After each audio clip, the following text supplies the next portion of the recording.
Welcome back to my channel. उम्मीद करती हूँ आप सब खैरियत से होंगे और अगर नहीं भी होंगे तो बहुत जल्द हो जाएंगे।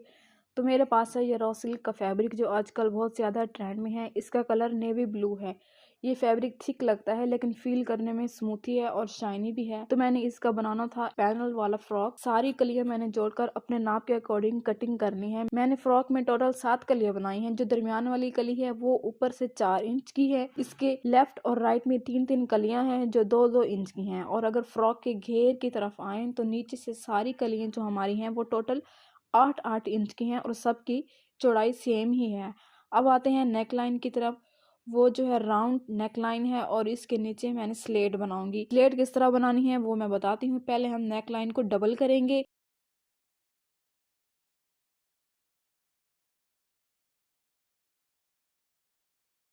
डबल करने के बाद उसके नीचे 11 इंच तक स्लेट बनाएंगे। बिल्कुल चौकोर स्लेट बनाएंगे नीचे से और उसी को डबल करेंगे जैसे नेकलाइन को पहले किया हमने। अब जो डबल नेकलाइन बनी है इसके अंदर हम हैंड वर्क करेंगे। इसके बाद हमारे पास एक फ्लावर है जो पेपर पर मैंने बनाया हुआ है। ये फ्लावर मैंने टिकटॉक पर किसी वीडियो पर देखा था, मुझे अच्छा लगा, मैंने इसको ड्रा कर लिया। ये फ्लावर 5 इंच चौड़ा और 5.5 इंच तक लंबा है। इस फ्लावर को हम बंच की तरह एम्ब्रॉयड करेंगे। एक बंच हमारा बिल्कुल स्लेट के एंड में यहाँ पर बनेगा और दूसरा बंच नेक लाइन के स्टार्ट में इस तरह करके बनेगा। तो ये जो बंच और एम्ब्रॉयडरी होगी वो हम म्यूज के पैटर्न से की तरह मिलता जुलता ही कुछ इस तरह बनाएंगे। इसके बाद मैंने सिल्वर स्टोन चेन को ले लिया है। हम इस चेन को पैटर्न के अकॉर्डिंग लगा लेंगे। हम पहले मैं इसको राउंड में लगा लूंगी, फिर स्लेट वाली जगह से कट करके नीचे भी लगा लेंगे। तो सारी स्टोन चेन जो है वो इस तरह से मेरी लग गई है। स्टोन चेन को मैंने सिर्फ नेक लाइन की शेप वाजे करने के लिए लगाया है। आप इसकी जगह आरी और तिल्ला थ्रेड का काम भी कर सकते हैं। जैसे तिल्ला थ्रेड का चेन बनी हुई होती है वो। अब मैंने लिया है 1 इंच का दबका। ये ज्यादा बड़ा था तो मैंने इसमें से 1 इंच में से इतना सा कम करके पीसेस को छोटा कर लिया था, क्योंकि बड़ा था तो उसके साथ डिजाइन जो था वो ज्यादा अच्छा नहीं बन रहा था। तो सारी पीसेस को मैंने फिर 1 इंच में से इतना सा काट कर कम कर लिया था। तो अब हम इस पीसेस को किस तरह लगाना है। तो मैंने जो पहले पीस लगाया हुआ है उसके बिल्कुल दरमियान में से सुई निकाली है और एक दबके का पीस डालकर जहां से सुई निकाली है बिल्कुल वहीं से सुई दोबारा नीचे खींच लेंगे। तो इस तरह से ये एक लूप बन जाएगी। तो इस लूप को नीचे की तरफ खींचकर इसके बिल्कुल दरमियान में किनारे पर एक टांका लगा देंगे ताकि ये नीचे अच्छी तरह फिक्स हो जाए और बार बार इधर उधर ना हो। जो लूप हमने लगाया दोबारा उसी के दरमियान में से हम सुई निकालेंगे और इसके अंदर फिर एक दबके का पीस डालेंगे और अगेन पहले की तरह ही सारा काम करेंगे। नीचे से दोबारा इसके सुई निकाल लेंगे।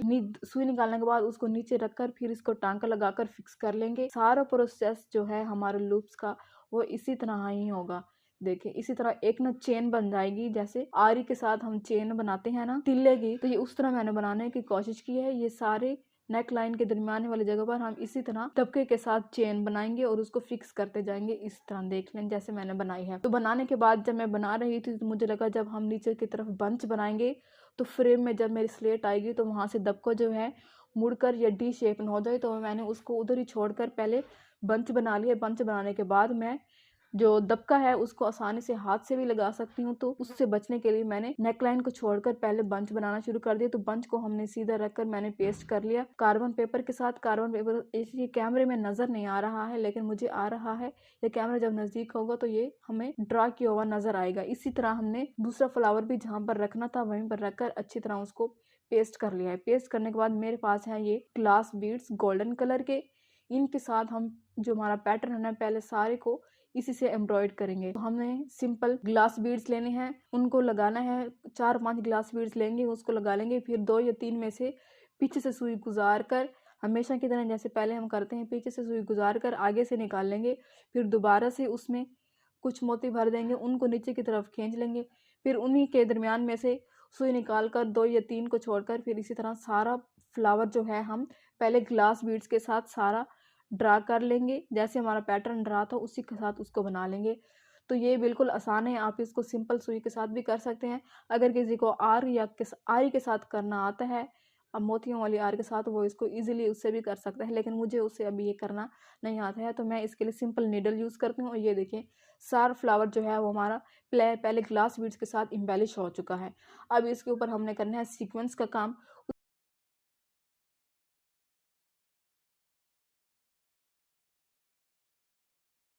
इसके लिए मैंने लिए हैं ये बाउल सीक्वेंस, मीडियम साइज है ये भी उसी कलर के हैं, गोल्डन कलर का मीडियम साइज।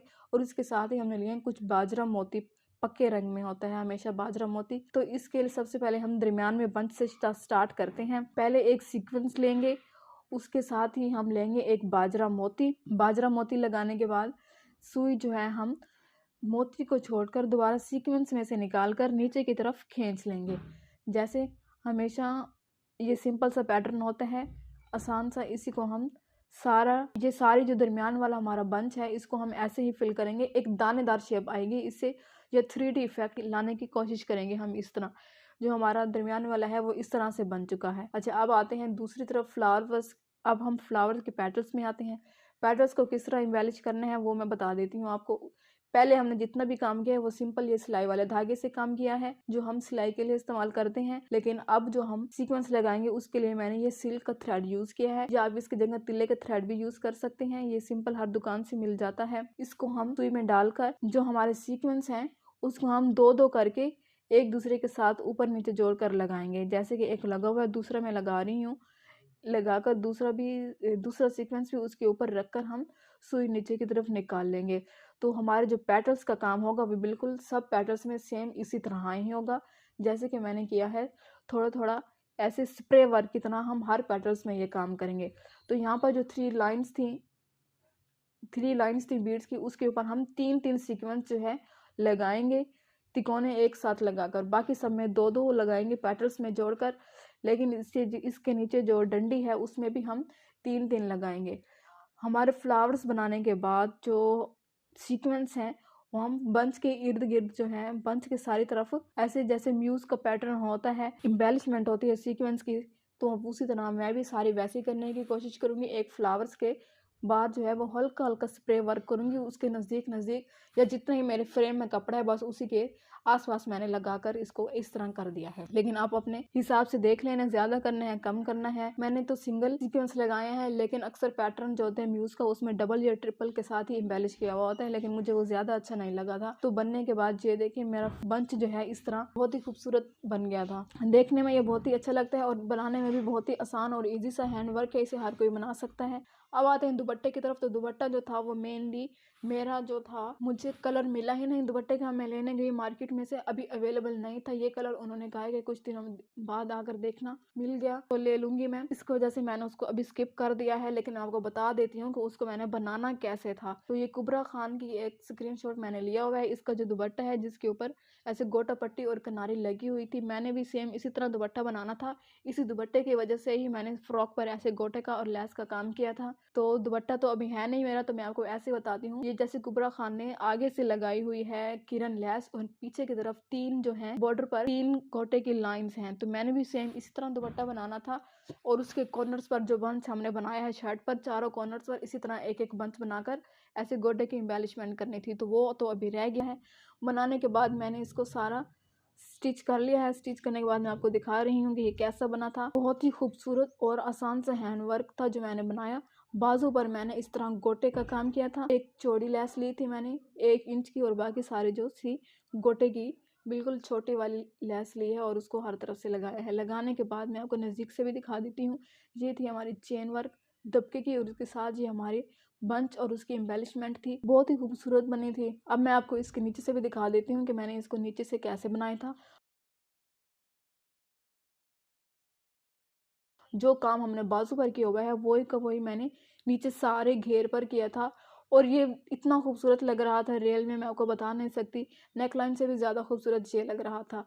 तो आप इसकी जगह कोई और लेसेस भी यूज़ कर सकते हैं अकॉर्डिंग, या कोई कपड़ा भी यूज़ कर सकते हैं, या आप इसको ऐसे भी छोड़ सकते हैं। तो सारा मैंने लगाया। लगाने के बाद नीचे छोटी सी पट्टी फोल्डिंग लगाई और उसको अंदर की तरफ तुरपाई कर दी। तो जो हमारी कलियाँ थी वो थोड़ी गोलाई में थी सारी, तो जब हम कर रहे होते हैं तुरपाई तो थोड़ा थोड़ा सा फ्रिल देकर फिर तुरपाई करते हैं। टोटल जो हमारी कलियां थी वो 7 थी, और हर कली की चौड़ाई जो थी वो 8 इंच थी। तो अगर हम 8 को 7 से ज़रा दें तो 7 8 56। जो हमारा घेर बना था वो 56 इंच का था आगे से भी, और 56 इंच का पीछे से भी घेर था। तो मैं आपको दिखाती हूँ हमारे घेर या फ्रिल कितना बड़ा है। आपने भी मुझे बताना है कि आपको कैसा लगा है। आप इसको ईज़िली बना भी सकते हैं, किसी भी कलर में किसी तरह कस्टमाइज़ कर सकते हैं। आपको अच्छा लगा तो कमेंट्स में बताएँ मुझे। लाइक करें, सब्सक्राइब करें और शेयर करें। Thank you. अल्लाह हाफ़िज़।